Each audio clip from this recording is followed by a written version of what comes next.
토요일 새벽기도 나오신 성도님들을 예수님의 이름으로 환영하고 축복합니다. 오늘은 제10계명 말씀을 전하도록 하겠습니다. 출애굽기서 20장 17절 말씀입니다. 내 이웃의 집을 탐내지 말라. 내 이웃의 아내나 그의 남종이나 그의 여종이나 그의 소나 그의 나귀나 무릇 내 이웃의 소유를 탐내지 말라. 아멘. 여기에 에베소서 5장 5절 말씀도 덧붙여서 읽도록 하겠습니다. 너희도 정녕 이것을 알거니와 음행하는 자나 더러운 자나 탐하는 자 곧 우상 숭배자는 다 그리스도 하나님 나라에서 기업을 얻지 못하리니. 아멘. 오늘 말씀은 다른 사람이 가진 것을 탐하지 말라 그렇게 말씀하십니다. 이번 이 10계명, 10번째 계명인 계명은요, 다른 계명들과는 많이 다릅니다. 적어도 이 5계명부터 6계명부터 나오는 다른 사람들에 대해서 어떻게 대해야 되는 건가, 이것과는 굉장히 많이 다릅니다. 10계명이 왜 이렇게 끝을 맺을까요? 그리고 왜 계명이 이곳에 있을까요? 이것을 저희가 좀 살펴보기를 원합니다. 이 10번째 계명이 좀 특이한 이유는요, 다른 계명들은 이것을 하라, 이거 행동에 대한 겁니다. 그리고 특히 우리가 뭐를 하든지 안 하든지 이걸로써 하나님에게 정죄받는 거죠. 근데 이 10번째 계명은 그게 아니라는 겁니다. 행동이 전혀 아니에요. 마음가짐에 대해서 말씀하고 계시는 겁니다. 마음에서 하고 싶어하는 거, 갖고 싶어하는 마음, 탐심이죠. 다른 계명들은 예를 들어서 훔치거나 살인하거나 간음하거나 거짓말하거나 그런 것을 하지 말라, 그런 나쁜 행위를 갖다가 말씀하시는데, 이 10번째 계명은 탐심, 즉 탐하는 것 자체, 그 마음 자체를 부정하고 계세요. 마음가짐을 규제하는 법입니다, 여러분. 그래서 이 10번째 계명이 특별하다는 겁니다. 오늘 이 마지막 계명을 통해서 저희가 알 수 있는 것은요, 참 중요한 건데, 하나님께서는 우리 보러 우리가 뭐를 하냐가 참 중요하다. 그래서 이게 10계명이죠. 무엇을 하라, 무엇을 하지 마라, 그죠? 무엇을 하나가 되게 중요하지만, 그렇지만 결국 끝에 가면 중요한 것은 뭐가 우리 마음 속에, 우리 중심 속에 들어있냐가 중요하다라는 것을 지금 말하고 계시는 겁니다. 계속 행위를 얘기해 오시다가 맨 마지막에 끝에 계명의 모든 계명을 딱 이 결론을 맺는 데서는 지금 마음을 논하고 계시는 거예요. 이 10번째 계명은 마치 책의 첫머리와 끝이 중요하듯이 10계명에서 맨 처음 1계명과 1계명 바로 전에 나오는 1계명을 소개하는 말씀이 있어요. 나는 너의 하나님이라, 그 말씀이죠. 그 말씀이 중요하고, 그리고 이 끝이 중요한 겁니다. 마지막에 있는 이유가 있어요. 그건 이 계명이 전체 계명에 대해서 다시금 새롭게 평가하고 새롭게 빛을 비추고 있는 것입니다. 즉 10계명은 하나님의 법은 우리가 무엇을 하고 무엇을 안 해야 되는 것 정확하게 똑부러지게 말씀해 주시고 계시지만은, 결국 가서는 이 모든 것은 우리 마음가짐에 달렸다. 그걸 지금 말씀하고 있다는 겁니다. 그래서 마음가짐을 어떻게 가지냐가 우리로 하여금 하나님 앞에 온전하냐 온전하지 않냐를 결정한다는 거예요. 이걸 우리 예수님께서 또한 그대로 말씀하십니다. 우리 예수님께서 말씀하시잖아요. 살인하지 말라 그랬지만은 누구든지 형제에게 노하는 자마다 심판을 받게 된다. 형제를 욕하는 자마다 공회에 잡혀가고 지옥불에 들어가게 된다. 그렇게 말씀하셨어요. 간음하지 말라, 마찬가지로 마음에서 그렇게 하는 자마다 벌써 간을 범했다. 그렇게 말씀하시죠. 예수님께서는 벌써 태도와 마음가짐이 죄 짓는 것과 죄 없는 것을 결정한다는 겁니다. 그거를 말씀해 주고 계신 겁니다. 바로 이 10번째 계명, 10번째 계명을 우리 예수님께서 말씀하시고 계신 거예요. 우리 마음에서부터 품은 나의 방향, 마음에서 하는 결정, 이게 하나님 앞에 중요하다는 겁니다. 그리고 오늘 나오는 이 탐심은 시기 질투에서 나오는데, 이게 우리를 죽입니다. 우리를 망하게 합니다. 우리가 가져야 되면 안 되는 마음 중에서 여러 가지가 있지만은 시기 질투가 참 안 좋습니다. 시기 질투는 탐심을 낳습니다. 이 세 가지가 오늘 10번째 계명에 다 나와요. 남의 것을 보고, 그것을 탐한다. 왜 탐합니까? 시기하기 때문에, 질투하기 때문에. 예.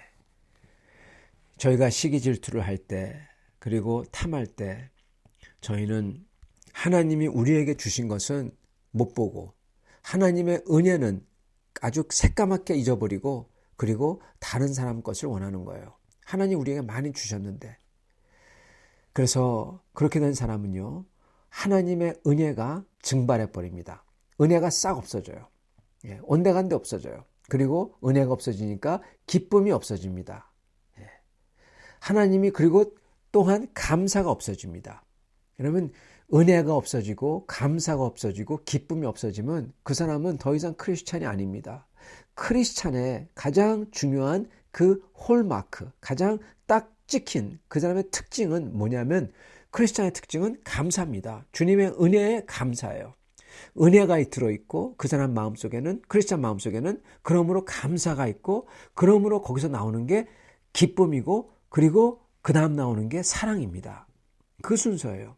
은혜가 주어지고, 그러므로 감사가 있고, 그러므로 기쁨이 있고, 그러므로 그 가득한 데서 사랑이 나오는 겁니다. 그게 크리스찬의 중심이에요. 근데 그게 싹 없어진다? 그러면은 크리스찬이 더 이상 아닌 거예요.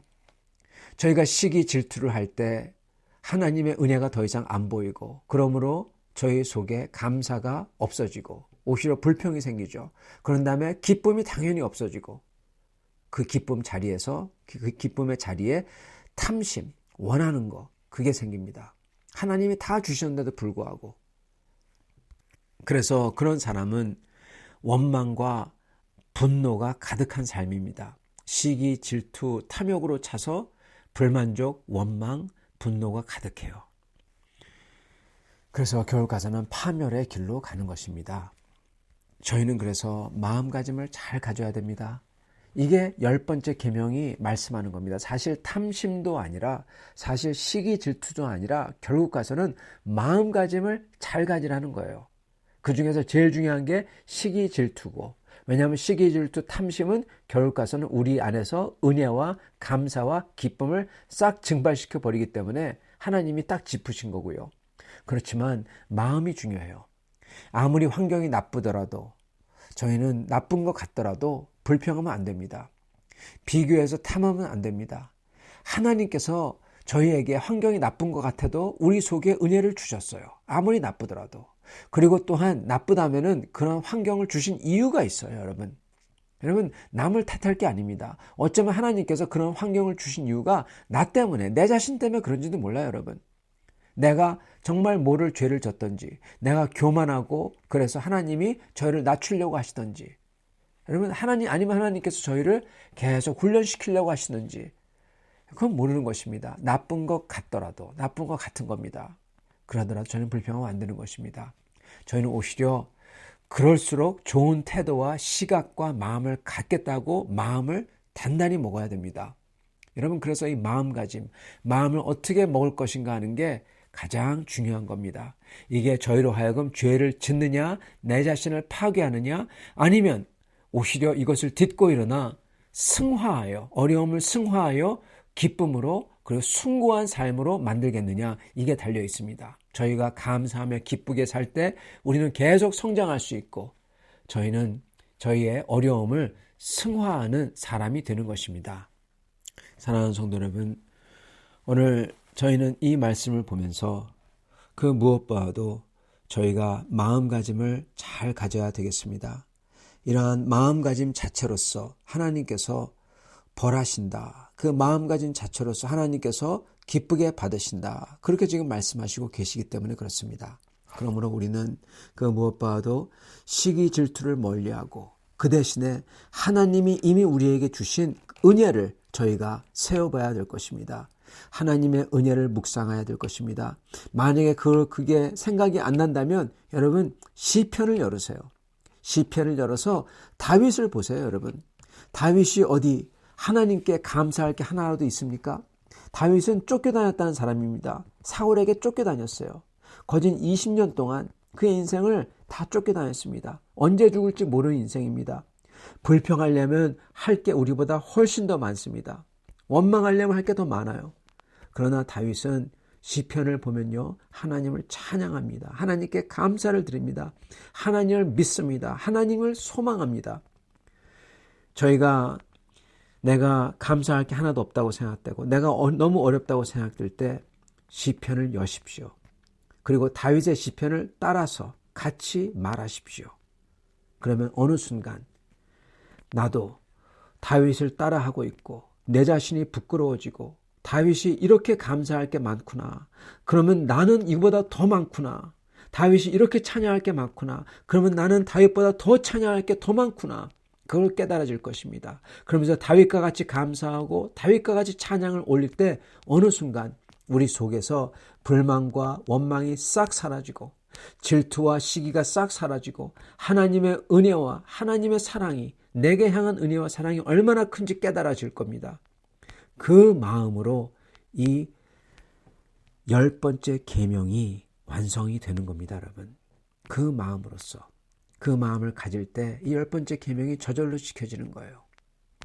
그래서 여러분, 오늘 여러분께서 시편을 열어서 다윗의 시편을 따라서 같이 천천히 읽으시고 그리고 그게 여러분의 기도가 되도록 하시길 바랍니다.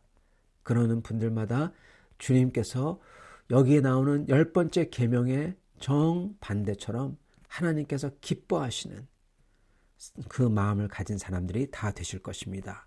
이렇게 하신 여러분 되시기를 간절히 축원합니다. 같이 기도하겠습니다. 아버지 하나님, 주님께서 저의 마음을 보시고 저의 마음으로써 평가하신다고 하셨사오니 주님, 저희가 다시 한번 저의 옷깃을 여미며 저의 마음가짐을 온전히 가질 수 있기를 소원합니다.